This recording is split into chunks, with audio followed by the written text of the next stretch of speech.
Iraq के Kurdish prime minister Masroor बजरानी, इन्होंने Iran के ऊपर आरोप लगाए। ईरान ने आज अटैक किया था कुर्दिश इलाका इरबिल में, अटैक किया था उसने, ड्रोन स्ट्राइक किया था जिसमें कम से कम 4 लोग मारे गए और 6 लोग इंजर हो गए। तो इसी जो हमला है उसकी निंदा की है कुर्दिश के प्राइम मिनिस्टर मंसूर बजरानी, और उन्होंने ईरान के ऊपर आरोप लगाया कि ईरान ने ये हमला करके जो मासूम लोग हैं उनकी हत्या की।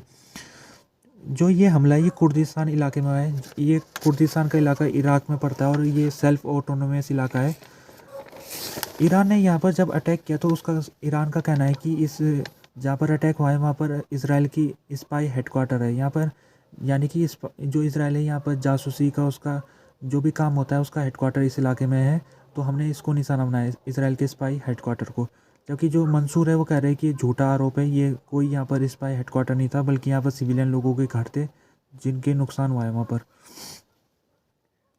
उन्होंने ये बजरानी ने ये भी कहा है कि जो यूएस है जिसका यहाँ पर एयर बेसिस बनाए हुए उसने, तो ये यूएस अपने जो बेस है उसको खाली ना कराए क्योंकि अभी सेंसिटिव सिचुएशन है।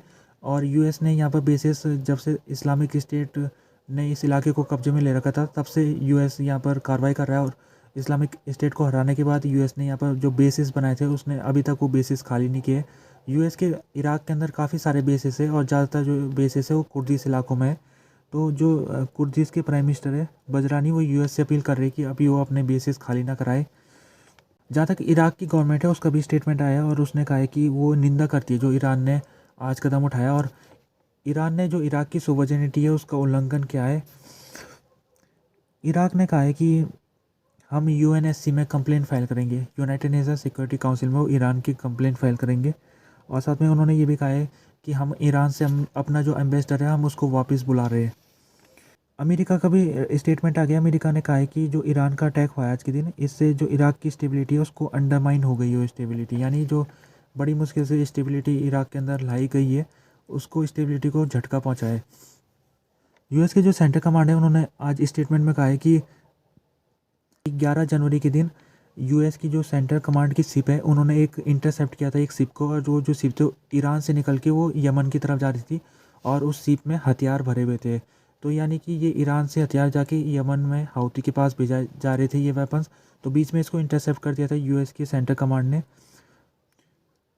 अभी तक जो यमन में हाउती का जो क्षेत्र है उसमें हाउती जितने भी अटैक कर रहा है वो सारे के सारे वेपन्स ईरान से मिल के आ रहे हैं उसको। तो ईरान की यहाँ पर बड़ी भूमिका है क्योंकि ईरान का प्रॉक्सी ग्रुप है हाउती और ईरान ही सपोर्ट करता है हाउती को।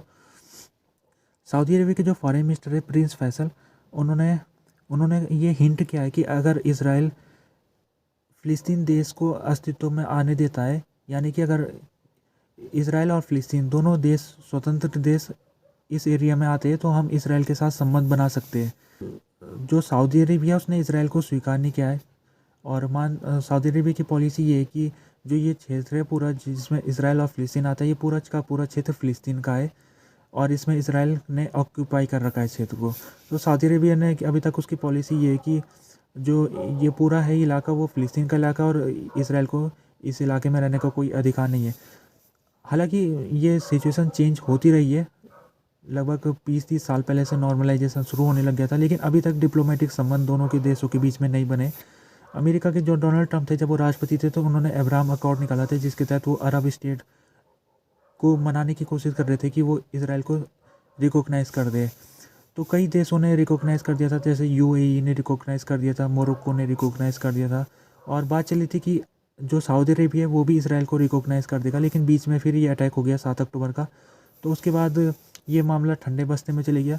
आज जो सऊदी अरेबिया के फॉरेन मिनिस्टर है फैसल, उनका स्टेटमेंट आया जिसमें उन्होंने कहा कि हम इसराइल को रिकॉग्नाइज़ कर देंगे, लेकिन पहले इसराइल को जो उसकी जिम्मेदारी है फ़िलिस्तीन लोगों को उनके देश देने का जो जिम्मेदारी इसराइल के पास है वो जिम्मेदारी उसको पूरी करनी पड़ेगी, यानी कि एक स्वतंत्र फ़िलिस्तीन देश बनाना पड़ेगा। अभी आज के दिन खबर आई है कि कई यूरोपियन स्टेट और अरब देश और यूएस ये तीनों मिलके ये एक यूनिफाई फ़िलिस्तीन गवर्नमेंट बनाना चाह रहे हैं, ताकि जो यूनिफाई फ़िलिस्तीन गवर्नमेंट होगी ये गवर्नमेंट जो गाज़ा में इस समय नुकसान हुआ है उस नुकसान को भरपाई करने के लिए, यानी कि रिकन्स्ट्रक्शन करने के लिए ये फ़ंड निकालेगी, ये फ़ंड को जमा करेगी। तो जैसे कि इस समय सिचुएशन ये है कि जो फ़िलिस्तीन इलाका है वो 2 भागों में बँटा हुआ है, एक गाज़ा का इलाका और दूसरा वेस्ट बैंक का इलाका। तो यूनिफ़ाइड फ़िलिस्तीन गवर्नमेंट का मतलब ये है कि दोनों इलाकों को इकट्ठा कर देना है। फ़िलिस्तीन के दोनों इलाके, वेस्ट बैंक और गाज़ा, दोनों को इकट्ठा करके उसमें एक गवर्नमेंट को लाना चाहिए।